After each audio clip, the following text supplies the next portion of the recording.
Hello everyone, this is DNikki94 and this is my first hair video on my channel. Today we're doing knotless box braids. I'm starting out with freshly washed, conditioned, and detangled hair that has been blow dried. Now the first thing I'm going to do is put the black Jamaican castor oil on my edges. It's organic, I got this from Amazon. I've been doing a lot of knotless braid hairstyles. So when you're doing a lot of braiding, you want to make sure you're paying attention to those edges. The next thing I'm going to do is add a little wild growth to my scalp. I've been using this for years. Oh my God, since I was little.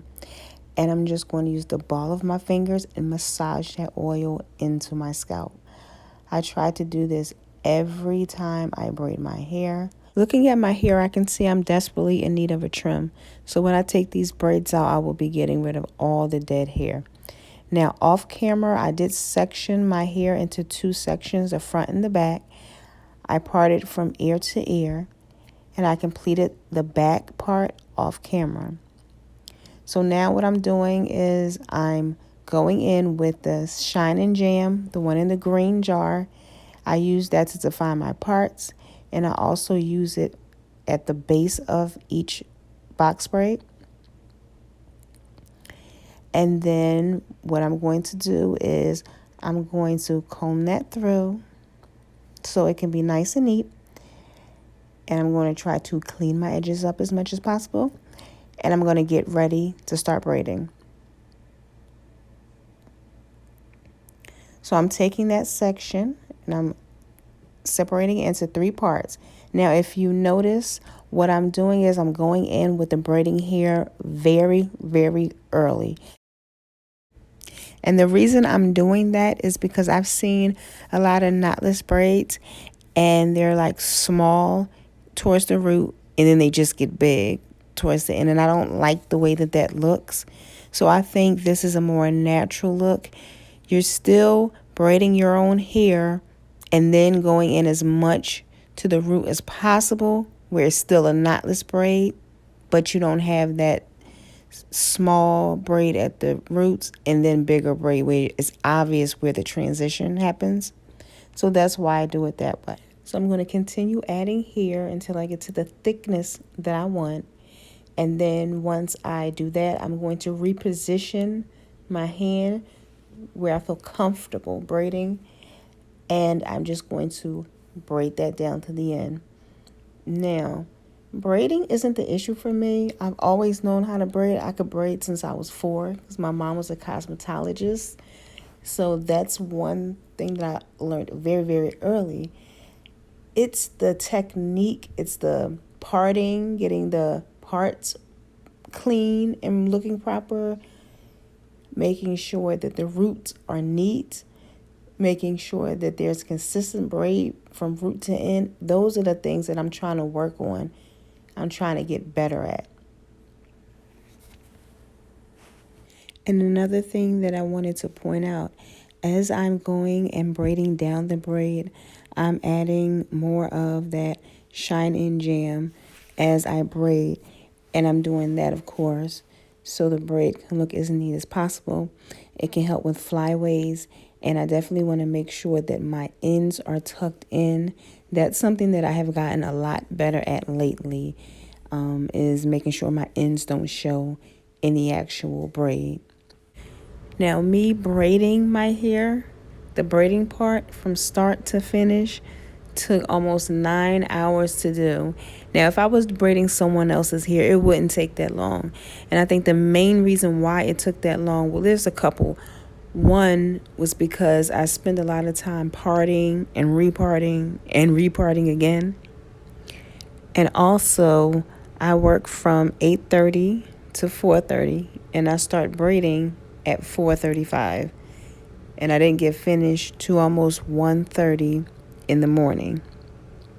I didn't have anything to eat or drink the entire day. When I got off work, my reasoning was I wanted to braid my hair then so I wouldn't have to worry about it for the weekend and I could have my weekend to myself. So I was thinking, okay, maybe 4 hours, put on a couple horror movies, which are my favorite, and get it knocked out. But it just did not happen that way. And the hours just kept ticking by and by. And it's funny because I told myself before I started braiding that I was going to take my time and I wanted to do smaller braids. And let me tell you, about time I got to the front part, which to me is the most important part, I was over it. I still wanted to be really, really neat, but as far as being small, I just wanted to be done. I do want to do the knotless box braids again. I want to do them in a smaller size. And the next time I do, I'll make sure I set aside some time where I have nothing else to do for the day and I'm well rested because I really want to work on my technique. If I haven't said so before, the type of hair I'm using is called the Belief hair. It is in 26 inches. The color is a 1B and 30 ombre. Currently on Amazon, it's $16.91 and you get 8 packs. So this is my last braid. I cannot tell you how happy I was. Oh my goodness, I was done and through and so over this. And I just wanted to get this done. Okay. I wasn't caring about getting nothing to eat because I hadn't eaten all day or getting nothing to drink. I just wanted to lay down in my bed. And I was so happy to get this done.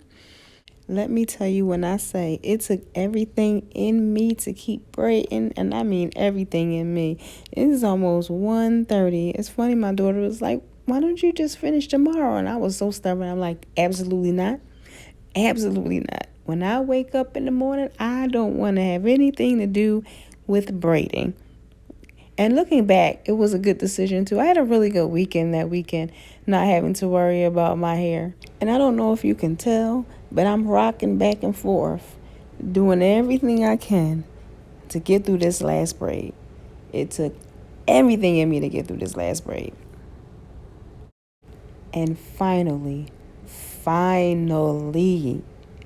almost 9 hours later, I was finally done. And as you can see, this one thing I really love about the knotless braids is you can move them around and they're pliable right from the beginning. Now what I'm doing right now is just cutting off some of the raggly ends before I dip them in the hot water. And this is 26 inches.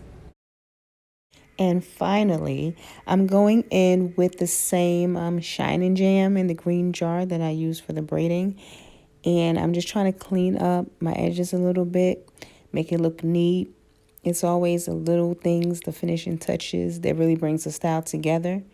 And that's what I am doing here. And then after that, I'm going to go in with this mousse. This is hands down the best mousse I've ever tried for braids. I really like it. It's super thick and super creamy. It really does the job if you have any flyaways. And I got this from Walmart. I think it was like $3 and some change. I did see it on Amazon and it cost a lot more. But I was like, let me just check Walmart real quick and see.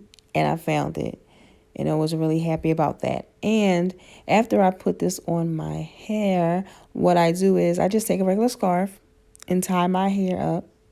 And it came out really nice. I liked it. So this is the finished look. This is about a week to a week and a half later. I did sleep on it maybe once or twice without a scarf by accident, but it still looks good. And I didn't have to pay the $130 that I was going to be charged for this style. So I hope you really enjoyed this video. Thank you for watching.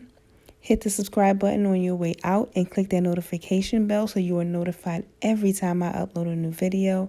I hope you have an amazing day. Thank you for watching. Bye.